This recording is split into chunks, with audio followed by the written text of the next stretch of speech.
Paz, irmãos. Amém? Vamos abrir nossas Bíblias lá em Efésios, carta do apóstolo Paulo aos Efésios, capítulo 5.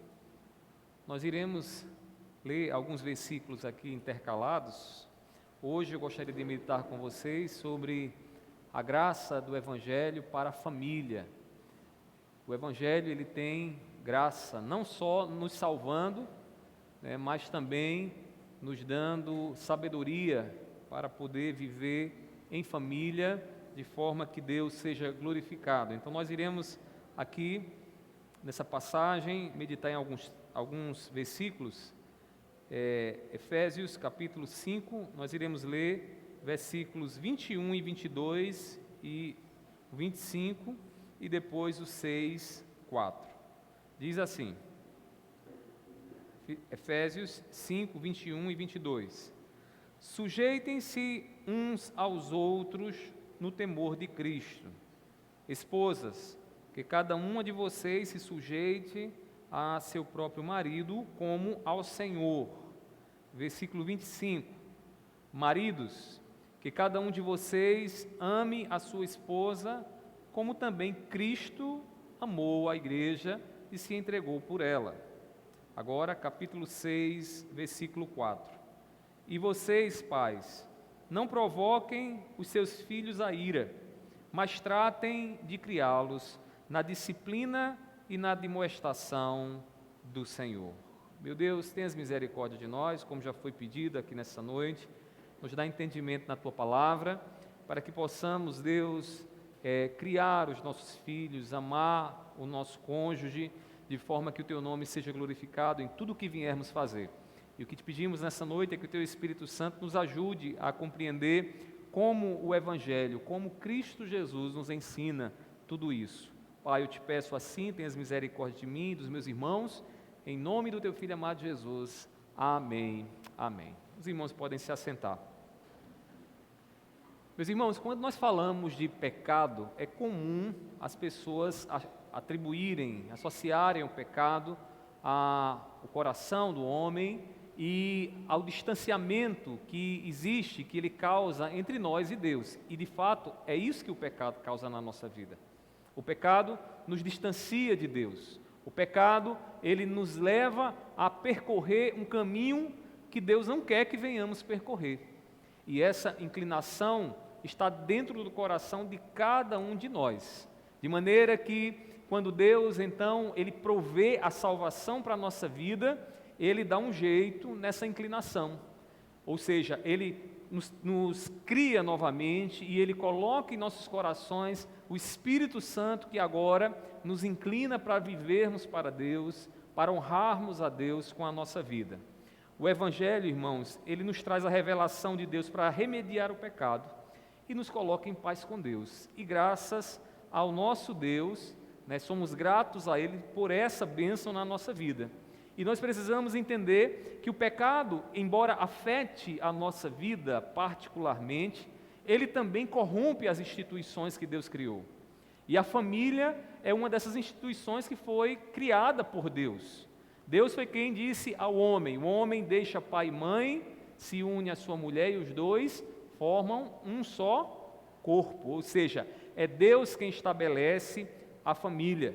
Quando Adão estava lá no jardim do Éden, na solidão, ali solitário, Deus então proveu uma varoa para ser auxiliadora, companheira, que pudesse lhe ajudar e que pudesse ali lhe completar em muitas áreas de sua vida. Deus foi quem instituiu a família. E uma vez que o pecado ele entra no mundo, a família também é afetada. Infelizmente, a família foi afetada pelo pecado, e quando nós olhamos na história bíblica, o que é que nós vemos? O primeiro homicídio que a Bíblia nos narra acontece dentro da família. Vocês devem lembrar de Caim e Abel. Abel oferece a Deus sacrifício agradável, Caim, tomado por inveja, chama o seu irmão para ir no campo e ali tira a vida do seu irmão. O primeiro homicídio acontece dentro do seio familiar. E isso nos mostra como o pecado é terrível, como o pecado ele não preservou as famílias. De maneira que Deus, quando Ele prover a salvação, Ele nos salva individualmente, mas também salva as instituições que foram afetadas pelo pecado. E é isso que eu queria que nessa noite você pudesse compreender comigo. O Evangelho, ele redime o pecado e a família afetada pelo pecado. Quando o apóstolo Paulo escreveu aos crentes lá numa cidade chamada Colossos, ele disse o seguinte, Colossenses capítulo 1, versículo 19 a 20. Ele diz: porque Deus achou por bem que nele residisse toda a plenitude e que, havendo feito a paz pelo sangue da sua cruz, por meio dele reconciliasse consigo mesmo todas as coisas, quer sobre a terra, quer nos céus. Paulo está nos dizendo aqui, irmãos, que todas as coisas que foram corrompidas e escravizadas pelo pecado, através da cruz de Cristo, também Deus traz a reconciliação dessas coisas com Ele. E dentre essas coisas que Deus traz a reconciliação, Deus também alcança a família. O Evangelho também alcança a família, para que a família sirva a Deus. Em Cristo, meus irmãos, está a graça de Deus que as nossas famílias precisam. Eu sei que no caminhar e no dia a dia a gente encontra muitas dificuldades nos relacionamentos, encontramos dificuldades muitas vezes na área da saúde, dificuldades que estão ali tirando a nossa paz e nós precisamos de socorro. Mas onde é que nós encontramos esse socorro? Encontramos esse socorro no Evangelho. Encontramos esse socorro naquilo que Cristo Jesus tem para as nossas famílias. E é sobre isso que nós iremos meditar nessa noite. Mas de que forma então Cristo abençoa e Cristo dá graça às nossas famílias? De que forma você que tem passado dias difíceis dentro do seu lar, nos seus relacionamentos, como é que Deus, em Cristo Jesus, agracia você? Dar a você a bênção para que você tenha uma família sólida, uma família abençoada. Meus irmãos, a exortação de Paulo aqui nesses textos que nós lemos, nos mostra que a família, ela deve estar fundamentada no Evangelho. E aí ele nos mostra algumas maneiras pelas quais Deus dá graça, Cristo dá graça às famílias. E eu queria que você percebesse comigo essas maneiras que Paulo aqui nos ensina. Primeiramente, irmãos, Cristo, ele estabelece de forma sábia o papel de cada membro dentro da família. O Evangelho revelado, a boa nova revelada em Cristo Jesus, também afeta a família e diz para a família o que cada um deve ser dentro do lar. Observe, irmãos, comigo no capítulo 5 de Efésios, versículo 21. Paulo diz assim: sujeitem-se uns aos outros no temor de Cristo. Antes de Paulo se dirigir à família, e aqui se referir à esposa, o marido e os filhos, Paulo estabelece o fundamento para os relacionamentos. Ele diz: sujeitem-se, ou seja, se submetam a quem vocês são obrigados a se submeterem. Ele não está aqui se referindo a uma pessoa específica. Paulo aqui está se referindo à igreja, a toda a igreja que precisa escutar essa exortação. Paulo aqui está chamando a igreja a atenção para que ela observe o que Jesus sempre ensinou: sejam servos uns dos outros. Percebam como vocês estão nos relacionamentos de vocês e saibam que o segredo para a convivência é a humildade. Humildade expressa no serviço, na submissão, em considerar o outro superior a si mesmo. Meus irmãos, ele ainda diz que sejam uns aos outros no temor de Cristo. Essa sujeição que Paulo está falando aqui não é uma sujeição motivada pelo um resultado que eu vou ter, mas é motivada pelo temor de Cristo. Essa expressão que Paulo utiliza aqui, dizendo no temor de Cristo, no Antigo Testamento era usado temor a Deus, que é o princípio da sabedoria. Agora Paulo está dizendo: se submetam uns aos outros no temor de Cristo, porque a sabedoria do cristão está em viver de forma reverente e obediente a Cristo Jesus. Meus irmãos, E aí Paulo então nos mostra os papéis de cada membro da família e o papel de cada membro da família exige de certa forma uma submissão, que ele vai na continuação dessa passagem nos mostrar. Primeiramente ele se dirige à esposa e ele diz à esposa que ela deve ser submissa ao marido em obediência a quem? A Cristo. Por que em obediência a Cristo? Porque o Evangelho, irmãos, é quem dá graça à família. Porque Jesus, irmãos, é quem fortalece, dá direção, estabelece os papéis dentro da família. E aí ele diz no versículo 22, esposas, que cada uma de vocês se sujeite ao seu próprio marido como ao Senhor. Deixa eu explicar bem aqui essa questão de sujeitar-se. Aqui Paulo tem em mente o seguinte, que a esposa dê ao marido a responsabilidade que é dele. E qual é a responsabilidade do marido? Ser o líder do lar. Ser aquele que, como disse um pastor certa vez a mim, que segura, o boi pelo chifre, que pega na parte mais difícil. Então, sujeitar-se ao marido é entender o papel dele e dar a ele a responsabilidade que lhe é própria. E por que as coisas devem ser dessa forma? Porque o pecado, ele leva você, esposa, a querer tomar o lugar do seu marido naturalmente. Então, Paulo está dizendo, esposas, sejam submissas. Agora, tenham a motivação correta. Porque isso deve ser feito como se estivesse servindo a quem? A Jesus. Essa submissão, ela é norteada e motivada pela obediência ao Evangelho, a Cristo Jesus. Observe que o que eu estou dizendo aqui a vocês está fundamentado no Evangelho. O Evangelho está dirigindo como deve ser o papel, o relacionamento da mulher com o seu esposo. Mas o Evangelho não só se dirige à mulher, o Evangelho também se dirige ao homem. E aí no versículo 25, Paulo diz assim, maridos, que cada um de vocês ame sua própria esposa, como também, quem? Cristo amou a igreja. A mulher, ela deve se submeter, dar ao marido o lugar de líder no lar, não querer usurpar o lugar dele em obediência a Cristo. E o marido deve amar a esposa em quem? Em obediência a Cristo, imitando o padrão de Cristo Jesus. Mais uma vez, o Evangelho, irmãos, se revela dentro da família para dizer qual é o papel do marido. E aqui é um papel difícil, porque Deus nos chama a olhar para o que Cristo fez pela igreja, purificando a igreja, santificando a igreja, e nós devemos fazer o mesmo pela nossa esposa.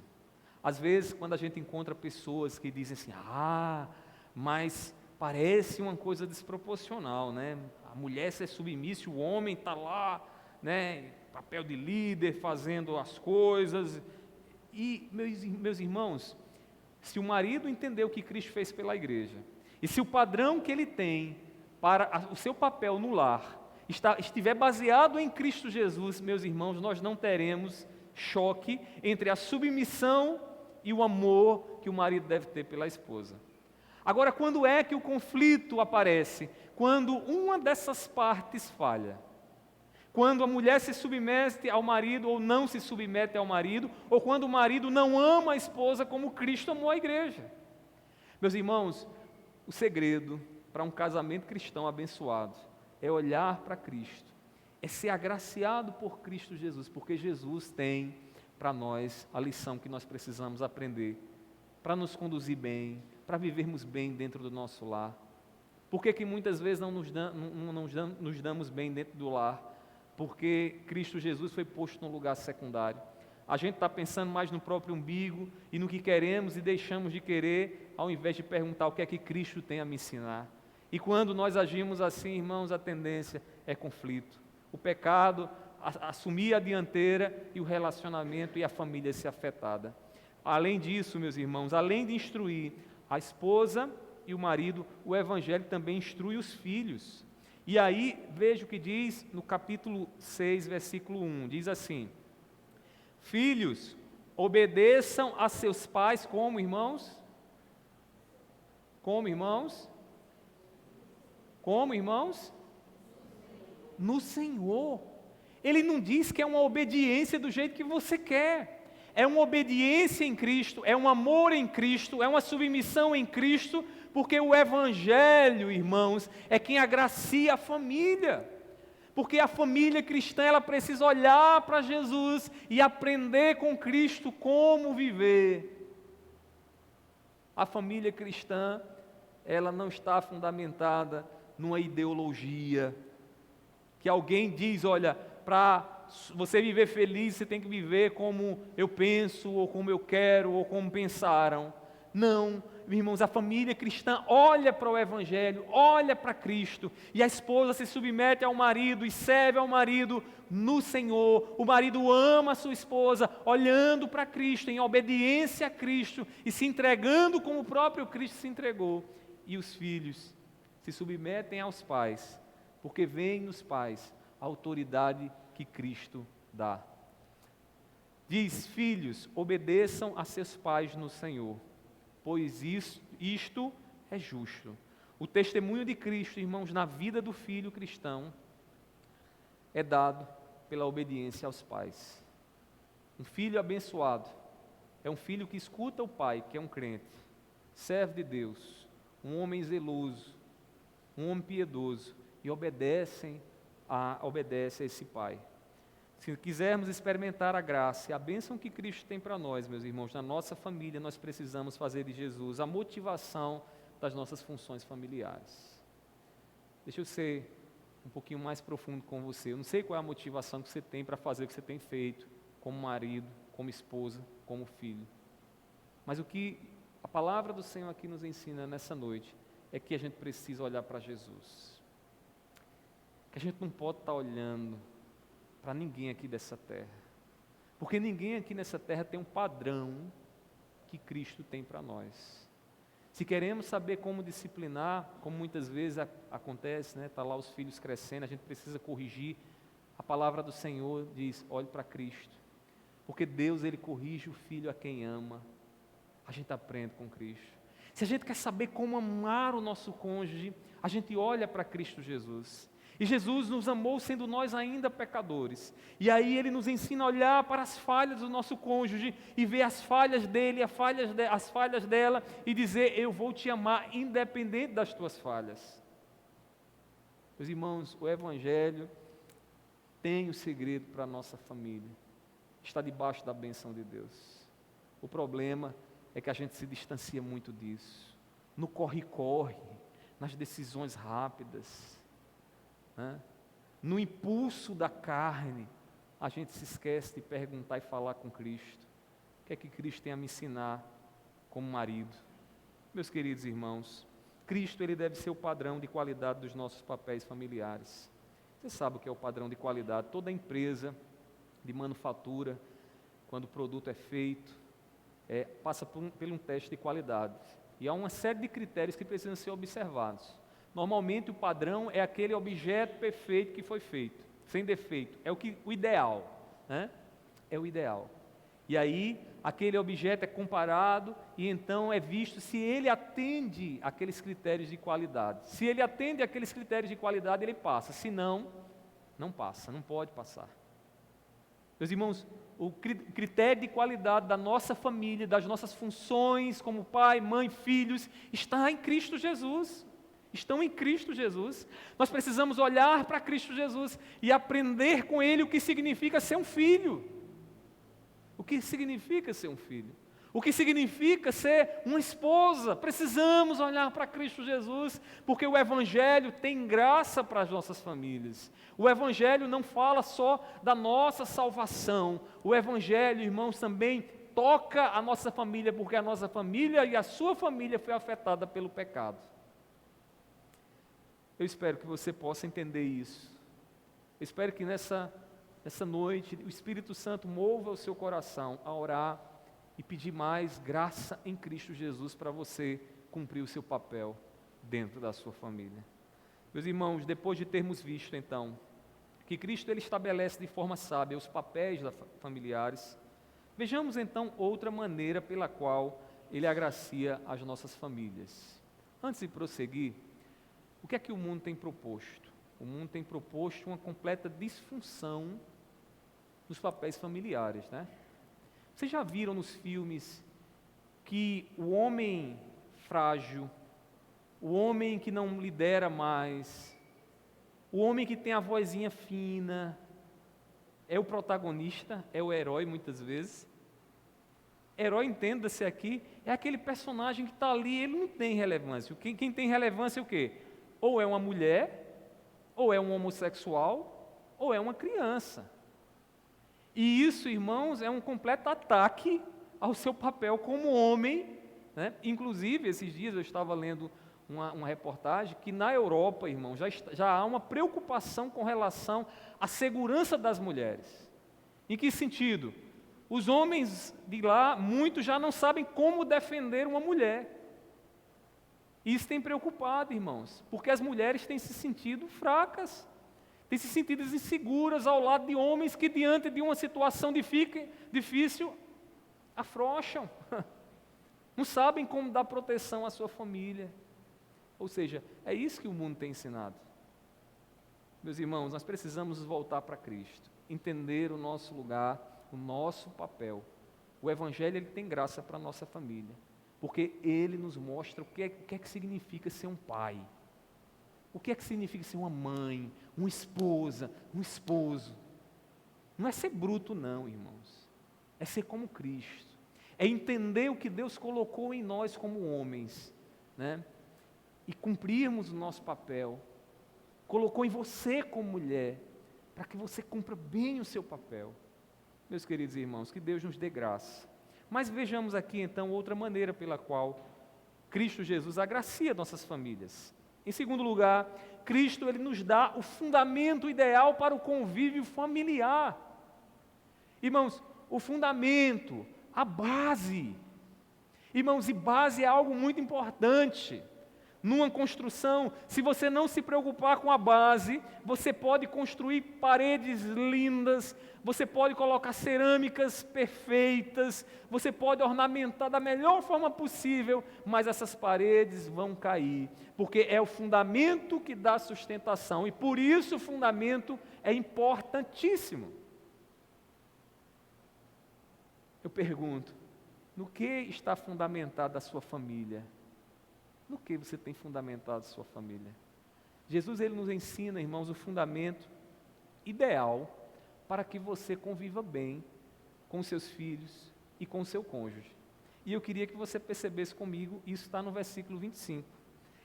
Ele diz assim: maridos, que cada um de vocês ame a sua esposa, como também Cristo amou a igreja e se entregou por ela.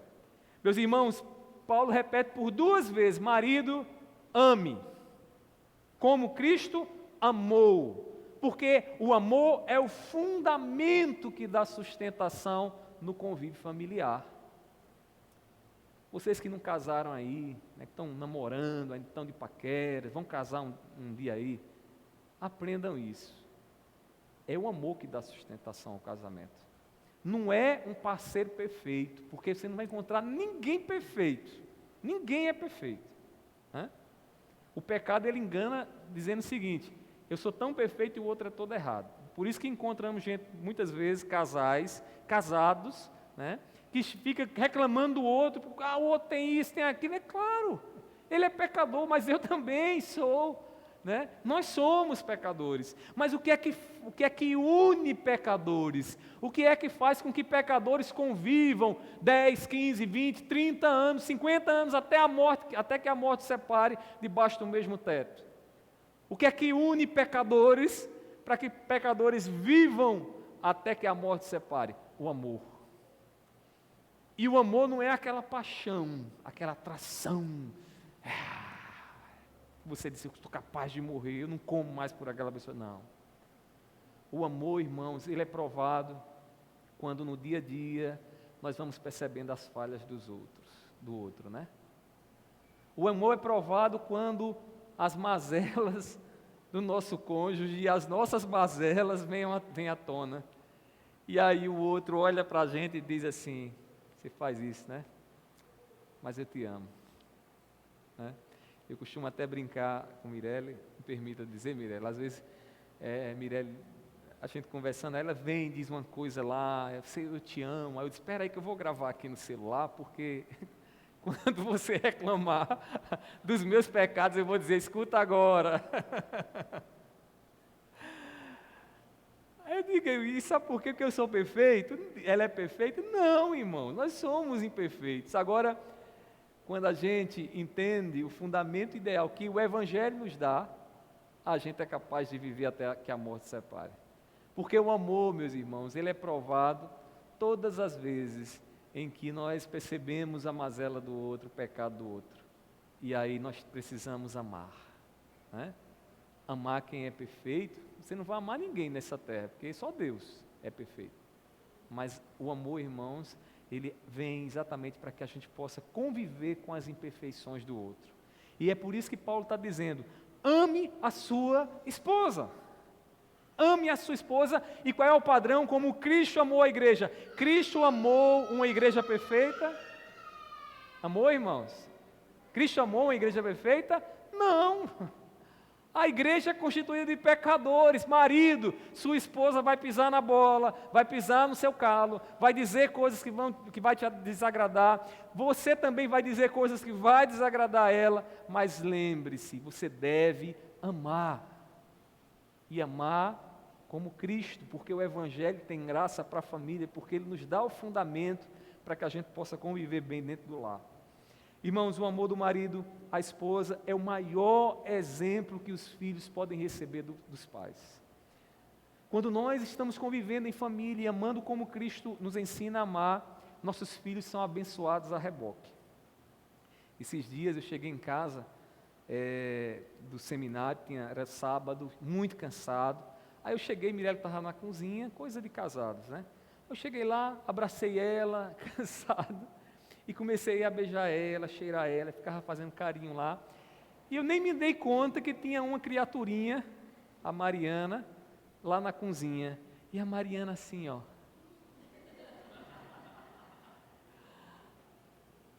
Aí depois eu percebi uma coisa, eu disse, talvez ela nem saiba, mas a gente estava dando um presente a ela.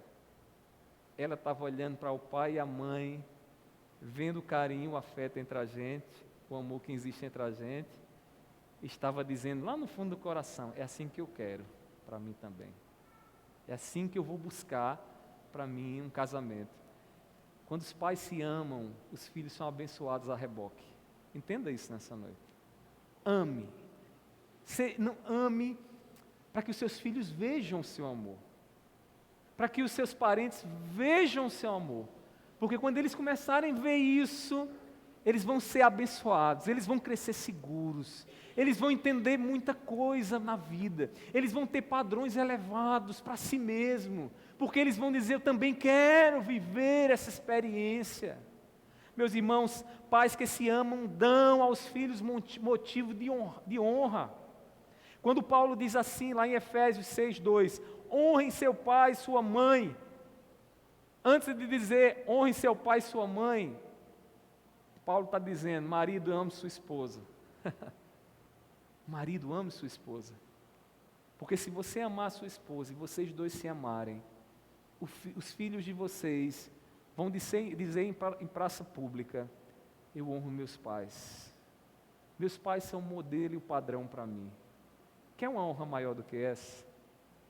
Você receber da criaturinha que você pôs no mundo, ela dizendo, mamãe, eu quero ser como você. Papai, eu quero encontrar um homem para a minha vida como o Senhor. Meus irmãos, que honra! Que honra! E nós precisamos buscar isso, sabe como? Amando. Porque o amor é o fundamento que Deus nos dá, que Cristo nos dá, que o Evangelho nos dá para o convívio familiar. No Evangelho nós temos o exemplo do amor que deve ser vivenciado em nossa família. O amor de Cristo é a base, é o fundamento que sustenta a família na provação. O amor, meus irmãos, não é para quando tudo está bem. O amor é principalmente quando o pecado, de alguma forma, tenta destruir os nossos relacionamentos. É aí que o amor vai ser testado. Porque aí a gente vai ter que dizer, vou ter que te amar mais. E Deus vai dizer, você tem que amar mais. Está sem paciência. Disse que não deveria ter dito. Você vai ter que amar mais. Meus irmãos, o amor de Cristo é esse fundamento. Pais, vocês que têm filhos, deem aos seus filhos razão para honrar vocês. E sabe como é que vocês fazem isso? Se amem, de verdade. Não tenham receio de mostrar aos filhos de vocês um carinho na frente deles. Isso é muito importante, irmãos. Isso é muito importante. Os filhos, eles se sentem seguros. Um lar seguro é um lar onde pai e mãe estão se amando. É onde pai e mãe brincam, sorriem, se alegrem, rolam na cama brincando. Isso é muito positivo, meus irmãos, e Cristo Jesus nos ensina a trazer isso para os nossos relacionamentos. Cristo, Ele agracia nossas famílias, estabelecendo os papéis no lar e também nos dando um fundamento para o convívio familiar abençoado. Mas ainda, irmãos, há outra graça que Cristo dá às famílias, e que eu queria que você notasse comigo nessa noite. Em terceiro lugar, Cristo, Ele nos capacita com sabedoria para disciplinar no âmbito familiar. Cristo nos dá condições de aplicar a disciplina a quem precisa ser disciplinado de uma forma sábia, a não negligenciar a disciplina. Eu queria que você lesse comigo algumas passagens bíblicas para você entender a importância da disciplina.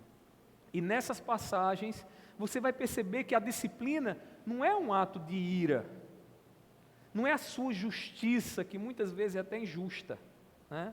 Não é a sua justiça que está sendo manifestada ali, não. Não. Irmãos, a disciplina é um ato de amor.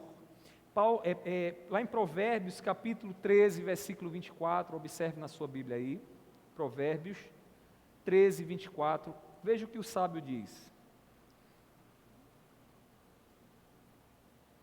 Ele diz assim, Provérbios 13, 24, o que retém a vara, odeia o seu filho. O que retém a vara, odeia o seu filho. Quem o ama, este o disciplina desde cedo. Eu amo meu filho, amo minha filha, mas ela faz tudo o que quer. Não é isso que o sábio aqui está dizendo. O sábio está dizendo uma coisa que a gente aprende se um dia você plantar uma árvore. Que enquanto a árvore é pequenininha, ela está crescendo ali, você bota ela na direção que você quer. Mas depois que a árvore cresce e o tronco se torna muito volumoso, você já não tem mais condições de envergar o tronco para onde você quer. Então, ele diz, use a vara, ou seja, use a vara aqui, entenda, né, é a disciplina. Aplicar a disciplina, aplique a disciplina, corrija, para que ele possa entender que aquilo ali não é o caminho certo. E às vezes a criança só vai aprender que não é o caminho certo quando ela sentir alguma dor. Porque a dor, ela é terapêutica na nossa vida, né? A dor, ela faz muita coisa conosco, né? Ela aflora em nós a necessidade do próximo. A dor, ela nos faz abrir os olhos para perceber algumas coisas que a gente não estava percebendo. E a criança, irmãos, ela muitas vezes precisa sentir a dor. Eu não estou dizendo aqui, e não entendam só por esse ângulo, que você vai ter que toda vez dar uma pisa com uma vara, literalmente. Mas você precisa saber o que é que dói e onde dói. Um dedo meu, esses dias, precisou ser disciplinado. E a disciplina, sabe qual é? Não assistir TV. Às vezes eu chego em casa, está lá com a cara assim. mas faz parte, irmãos. É a vara, é a disciplina, para que ele possa perceber o quanto eu o amo. Porque quem ama da gente, cuida da gente. Não vai deixar a gente viver de qualquer forma. Deixa eu dizer uma coisa para você. Esteja mais próximo de pessoas que cuidam de você. E pessoas que cuidam de você são pessoas que vão te repreender. São pessoas que não vão deixar você viver do jeito que você quer. Quem vai deixar do jeito que você viver do jeito que você quer, são pessoas que não te amam. Você que é filho, escute bem isso. Sua mãe e seu pai lhe disciplinam, lhe corrigem, não é porque lhe odeiam, é porque lhe amam. É porque lhe amam. E procure essas pessoas para conviver com você. Eu sei que naturalmente você não vai querer. Você vai dizer o seguinte: como é chato, como é ruim. É mais fácil. Mas, irmãos, o sábio está dizendo aqui uma coisa para os filhos, que se aplica também aos adultos, de certa forma. O que retém a vara, odeia o seu filho. O que retém a vara, odeia o seu amigo. O que não corrige quando vê o erro, não lhe ama. Não lhe ama. Mas Salomão ainda diz algo mais. Não foi Salomão, foi o sábio, né? Aqui não se sabe bem quem foi, mas foi o sábio. Capítulo 29, versículo 15. Veja o que ele diz. Provérbios 29, 15. A vara e a disciplina dão sabedoria, mas a criança entregue a si mesma envergonha a sua mãe. O que é que ele está dizendo aqui? Disciplina, se preocupe em botar no caminho. Você vai ter que falar umas 200 vezes, e talvez você já esteja dizendo: eu já disse tanto não na minha vida, já falei tantas vezes. Você tem que falar umas 300 vezes mais do que você tem falado, porque a disciplina é isso. Disciplina é isso. Agora, observe na parte final, ele diz: mas a criança entregue a si mesma envergonha a sua mãe. Quando a gente vê uma criança solta, qual é a primeira pergunta que a gente faz? Quem é o pai e quem é a mãe dessa criança? Não é assim? A gente pergunta, por quê? Porque uma criança mal educada envergonha seus pais. E o que ele está dizendo aqui é: não deixe que isso aconteça com você. Crie seus filhos no caminho da sabedoria. Você não sabe qual é o caminho da sabedoria? O temor do Senhor é o princípio da sabedoria. Procure viver o que Deus tem para você, o que Cristo ensina, e você vai saber como nortear o caminho do seu filho ou da sua filha. Meus irmãos, Deus, Ele nos disciplina também. E Ele não nos disciplina porque nos odeia, Ele nos disciplina porque nos ama. Hebreus capítulo 12, versículo 6 diz assim, Hebreus 12, 6, acompanhe na sua Bíblia. Hebreus 12, 6. Diz assim: porque o Senhor corrige a quem ama e castiga todo filho a quem aceita. Deus nos ensina a disciplina. Deus nos ensina a disciplina. Dito tudo isso, será que Paulo ensinaria alguma coisa diferente disso? Não. E ele vai nos mostrar isso no capítulo 6, versículo 4 lá de Efésios. Agora volte lá para Efésios e veja lá comigo. Efésios 6, versículo 4. Diz assim: e vocês, pais, não provoquem os seus filhos a ira, mas tratem de criá-los na disciplina e na admoestação de quem? De quem, irmãos? Ou seja, do Evangelho, do Senhor. O Kyrios aqui é Jesus Cristo. Ele está chamando a atenção agora da família. Crie seus filhos olhando para Cristo Jesus, olhando para o Evangelho. Porque Jesus, Ele tem graça para a disciplina, para o cuidado, para o amor que você deve manifestar sobre os seus filhos. Tudo que Paulo está dizendo aqui, irmãos, está fundamentado no Evangelho. não está fundamentado em outra coisa. Está fundamentado na pessoa do nosso Senhor Jesus Cristo. Meus irmãos, a disciplina segundo o Senhor, é isso que Paulo quer. Assim como Deus nos disciplina, assim também devemos disciplinar os nossos filhos. E já viu como é que Deus te disciplina? Já parou para prestar atenção como é que é a disciplina de Deus na sua vida? Deus às vezes faz o quê? Deus às vezes arranca de você algo que você gosta. E você fica triste, emburrado. Aí passa um tempo, você olha para trás e diz, graças a Deus que o Senhor tirou aquilo de mim. Não é assim que Deus faz?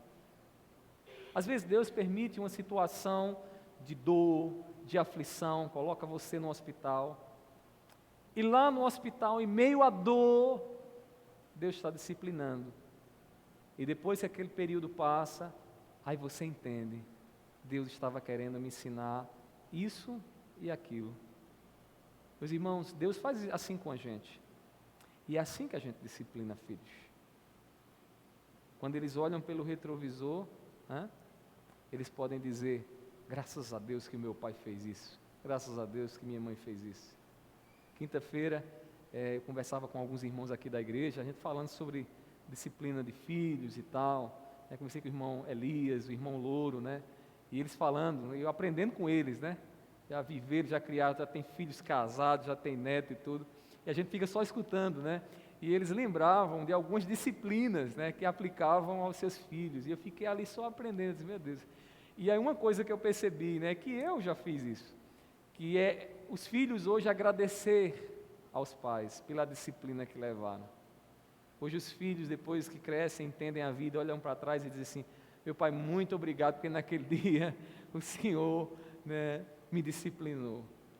O Senhor não permitiu que eu vivesse segundo o que eu quisesse, o que eu queria. O Senhor colocou ordem, o Senhor me botou no caminho. É assim.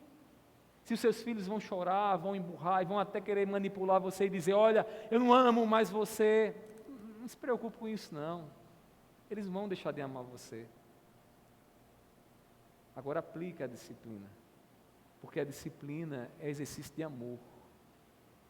E mais adiante eles vão olhar no retrovisor da vida e vão dizer, graças a Deus porque o meu pai não deixou, minha mãe não deixou que eu vivesse segundo o que eu quero.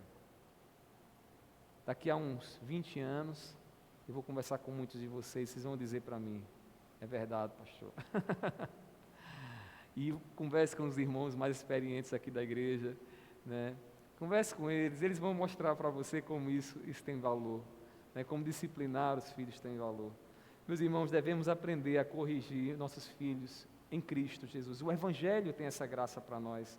Deus, Ele corrige com amor os nossos pecados. Ele não alisa os nossos pecados. Ele não maqueia os nossos pecados. O interesse de Deus é que o pecado seja abominado por nós. E para isso Deus nos corrige. Para isso, Ele nos coloca na vontade dEle, e às vezes a gente até chia, a gente sente dor, a gente fica entristecido, mas Deus corrige a nossa vida, porque Ele nos ama.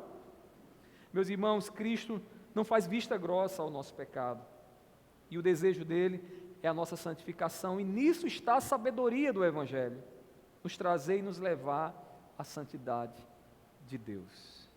Então, meus irmãos, tudo isso que Paulo aqui nos mostra, e eu queria que vocês percebessem comigo uma coisa, tudo isso que ele falou aqui vem do Evangelho, vem de Jesus, vem do nosso Cristo, que não é um Cristo que só nos salva pessoalmente, é um Cristo também que afeta as nossas famílias, que afeta todas as instituições que Deus criou e que foram afetadas pelo pecado. Então, que Jesus nos dê essa graça, irmãos, essa graça que nossas famílias precisam. Eu tenho certeza que você chegou aqui, Deus sabe, Cristo sabe do que você necessita dentro do teu casamento, no relacionamento com a tua família. Eu quero que você saiba que no Evangelho está o favor e a graça que você precisa. Aprenda com Cristo. E se você tem alguma dificuldade de aprender com Cristo, porque talvez seja um pouco lento para compreender na Bíblia, procura a mim, procura aqueles que têm experiência, que conhecem a palavra, para que você possa saber o que é que Cristo tem a ensinar. Coloque Jesus no centro do seu lar. Não deixe que o seu coração esteja lá entronizado, porque não é o lugar do seu coração. O lugar do seu coração é estar submisso ao Rei, aquele que deve estar no trono, que é Jesus Cristo. Busque aprender com Cristo a exercer o papel de pai, mãe e filho. Se você aprender e praticar o que Jesus ensina na sua família, eu tenho certeza de uma coisa: você terá uma família agraciada, debaixo da bênção de Deus, das bênçãos que Deus tem para você, através do Evangelho, através de Cristo Jesus. Que o Espírito Santo nessa noite abra os nossos olhos e nos faça ver toda a sabedoria que está ali em Cristo Jesus à nossa disposição, à disposição da sua família, à disposição do seu casamento. Que Deus nos ajude em nome de Jesus. Amém? Fiquemos de pé, vamos orar. Meu Deus, nós estamos aqui diante do Senhor e nós te louvamos porque a Tua palavra, Senhor, ela nos dá a vida. A Tua palavra, Senhor, tem instrução, Deus, para aquilo que nós necessitamos, porque é nela que o Senhor se revela, é nela que a Tua voz ressoa em nosso coração. E eu te peço nessa noite, Senhor, nos ensina a aprender com o Senhor, nos ensina a aprender com Cristo, aquilo que o Senhor assim estabelece para as nossas famílias. Eu te coloco cada família aqui da nossa igreja, cada lar aqui representado, que tem, Deus, as suas lutas particulares. Eu sei, Deus, que nessa semana muitos questionarão onde encontrar a direção para a decisão que precisam tomar dentro do seu lar. E eu te peço, Senhor, que o Teu Evangelho, que essa mensagem nessa noite ressoe, que ela ecoe no coração dos Teus servos e que eles possam se voltar para Jesus e aprender com Jesus como agir com a sua esposa, com o seu esposo, com seus filhos, com seus enteados. Meu Deus, nos concede essa graça. Pai, eu tenho certeza que o Senhor não nos negará se nós pedirmos de todo o coração. Meu Deus, eu te peço assim, sei que o Senhor há de fazer isso para a glória do Teu nome. Pai, recebe a nossa gratidão por não nos deixar surdos à mensagem que o Senhor desejou e desejava falar ao nosso coração nessa noite. Eu te peço, abençoa-nos naquilo que temos para fazer no decorrer dessa semana, lá na empresa, lá no trabalho, na repartição, no nosso lar, onde quer que estejamos, Senhor, que possamos ver, Deus, o nosso trabalho prosperando em Ti. Pai, seja assim com cada um dos meus irmãos, concede uma semana abençoada, em nome do Teu Filho amado Jesus. Amém, amém. Que a graça do nosso Senhor Jesus Cristo, o amor de Deus e a comunhão do Espírito Santo estejam sobre todos, hoje